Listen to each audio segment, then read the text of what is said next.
For anyone who wants to start lifting weights and put a training program together, there's so much information out there that it can feel a bit overwhelming. You've got full body workouts, upper and lower body splits, push-pull legs, and individual body part splits. But which training split really works best for someone who's just starting out? In this video, I'll give you my thoughts on how to set up a simple training plan to get you started.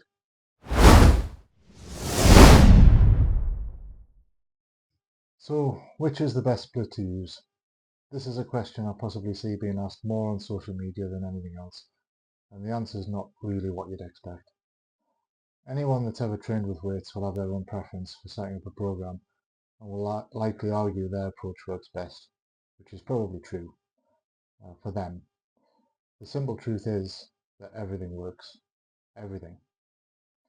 If you apply tension to a muscle in a given exercise, it creates a stimulus that the muscle has to adapt to, and via that process becomes bigger and stronger.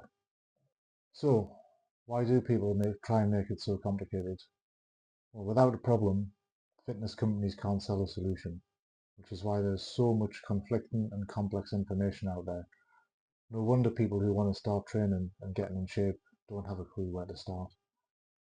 Training programs at their essence should be simple, easy to follow, yet challenging, and it could be argued that the same basic plan could be followed by anyone wanting to start. There is no reason why most beginners couldn't start out with the same routine.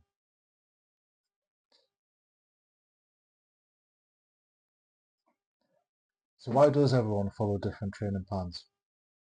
Well, the answer here is very personal and individual. Over time, trainees will opt for favourite movement patterns, rep ranges, and training frequencies that suit them. They may have different goals and priorities.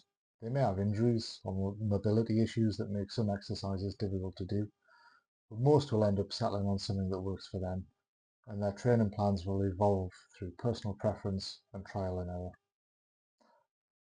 So how do I set up a training program that works for me? When I coach clients, the first thing I ask them is, how much time can you commit to training each week? Is it twice a week? Is it 3 times a week?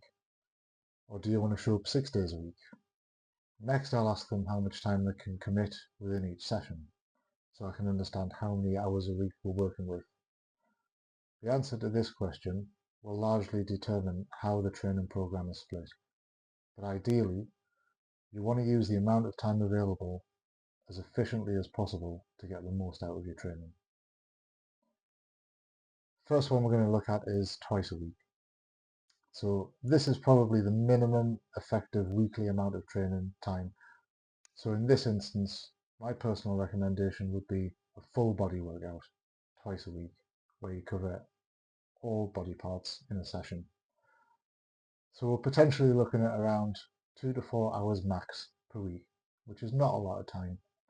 So to get the most out of those 2 to 4 hours, I would advise sticking with basic compound movements such as squats, barbell rows, bench presses, deadlifts, leg press, exercises like that.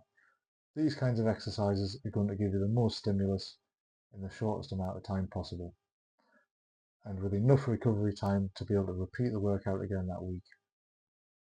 You could also do an upper lower body workout split too. Next, we've got 3 days a week. 3 times a week now gives us more scope to play with different options. You've got full body workouts, upper and lower body splits, or push-pull legs, which push you do chest, shoulders, triceps, all your pushing movements, pull your back, biceps, all your pulling movements, and legs is self-explanatory. My preference for a beginner would still be a full body workout 3 times a week, because a beginner doesn't really need a lot of work to provide the stimulation needed and can take advantage of the frequency of hitting each body part 3 times in 1 week. Upper lower splits also work well with this cadence and was the split that Dorian Yates used in his early days. Now how this works is over a 2-week period. So in week 1 you do upper one day, lower the next day, and upper the final day. Let's say this was split on a Monday, Wednesday, Friday frequency. And then in week 2 you would flip that on its head and do lower body first, upper body in the next workout, and then lower body again. So over 2 weeks, you've done each session 3 times, and then repeat. A 3-day split, like push-pull legs, also works well in this instance and is favoured by more intermediate trainees who like to do more total work per body part. The potential downside to this is the training frequency is less and you're only hitting each body part once per week, so it could be argued they might be missing out on more opportunities to stimulate each muscle more often. However, this split could work well for people who are in a caloric deficit and trying to lose fat, as resources and recovery ability is lower, so the additional rest days can help reduce fatigue before you hit that muscle again. Moving up to 4 times a week. Now we have increased our training frequency to 4 days, then full body workouts are maybe not such a good idea, as hitting each muscle group 4 times in a week is going to be very, very taxing, with little time to recover between sessions. In this instance, an upper and lower split would work really well, as you can do 2 different rotations of each session, hitting each body part twice a week. What I mean by rotations is, let's say you have an upper body workout 1 with certain exercises. When you come to do that upper body workout again, you could choose slightly different exercises, and therefore you're creating a bit more difference in movement patterns and different stimulus. This frequency also puts us into the bro split territory, which is common amongst most people that go to the gym. They'll maybe only hit 1 or 2 body parts per session and split their whole body up between 4 or 5 days. Whilst there's nothing wrong with doing this kind of split,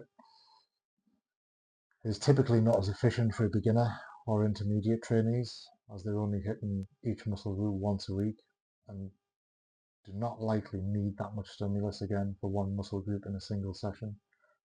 This is why you might typically see pro bodybuilders using this type of split, as their stimulus and recovery needs are much greater because they are so much stronger and carry so much more tissue than most people. 5 or 6 times a week, if you really can't stand the thought of missing a day at the gym and want to train 5 or 6 days a week, then that's fine. But the ideal split here would maybe be push-pull legs on a 3 days on, 1 day off approach. This would give you the maximum amount of work and muscle group frequency. You could also try upper-lower with 3 different rotations within a 9-day cycle. Remember, your working week does not need to be defined as 7 days.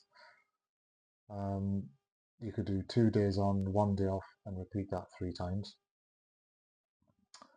So to conclude, as you've probably gathered, there are multiple ways to program your training routine, and as I said earlier, it doesn't matter what training split you choose, they all have their pros and cons, but at the end of the day, they all work.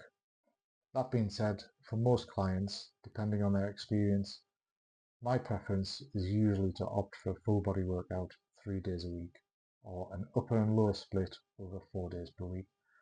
This gives us smaller, manageable workloads, but with higher frequency, hitting a muscle group more times over the course of a longer period. I hope this has been helpful. In the next video, I'll be discussing exercise selection and target rep ranges, and go a little bit further into how we set up a program and what that looks like.